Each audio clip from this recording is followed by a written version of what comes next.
Have you been told or led to believe that your back pain is all in your head? Well, my name's Anthony Ghosh. I'm a consultant spinal neurosurgeon and founder of the Spine MDT. And in this video, I'm going to explain the biopsychosocial model of back pain and try and debunk some of the myths around back pain. You may have seen my recent video called Back Pain Isn't Just Physical, and I go over the two models of back pain briefly, the patho-anatomical model and the biopsychosocial model. In this video, I want to focus on the biopsychosocial model, but the main take-home message from this is that it is not all in your head.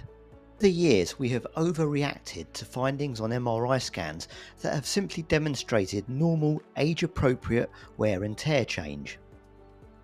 Yet, in every one of my clinics, I always meet a patient who has had an MRI scan, brought me the report in fear that their spine is ruined. This study looked at MRI scan features in people who do not suffer with back pain, and this showed that a lot of the changes described on people's scans are actually very common in different age groups. The biopsychosocial model of back pain recognises that there are multiple aspects to back pain that are not just physical. Research has shown that whilst there may be a physical or mechanical cause to your back pain, such as a slipped disc or a worn facet joint, other factors like abnormal beliefs about your pain, fear, anxiety, or stress about the pain are huge amplifying factors. In terms of abnormal beliefs, this study looked at patients who had an MRI scan. One group of patients was simply given the report of the scan, and the other group of patients had the scan report explained to them. And guess what? The latter group had far improved pain scores at the end of the study.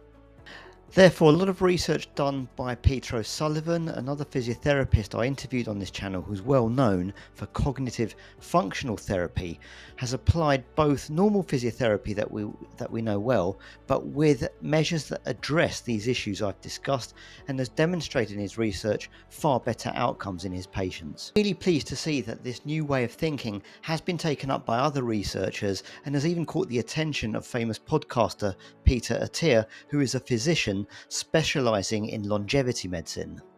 In his recent newsletter and content, he highlights this really important study.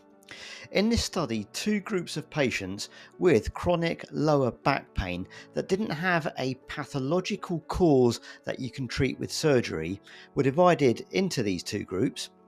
One group underwent standard physiotherapy, and the other group underwent the multi-dimensional physiotherapy, which includes the normal sort of physiotherapy exercises as well as manual therapy techniques, but also looked at some of the psychological mechanisms such as anxiety, coping mechanisms, addressing any abnormal beliefs patients had about their spines, and dealing with coping mechanisms and ways of facing any motions or movements that they fear may induce the pain.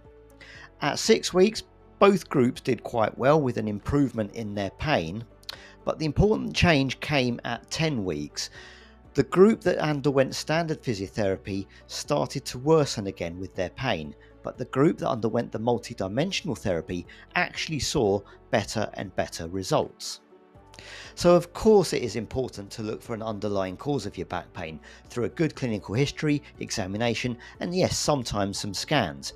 But if we don't address the other issues I discussed, such as any fears you have or anxieties that are leading to abnormal adaptive behaviours, where you just don't avoid certain movements or do things a certain way because you believe these things may trigger the pain, we're actually going to make things worse. This is why I like to work with therapists who understand multi-dimensional therapy. And if you work as a team, you can bring your skills together exclude any surgical problems that might need my input as a surgeon, and then focus on the anatomical cause that we identify together, but also apply the other mechanisms I mentioned and get really good outcomes.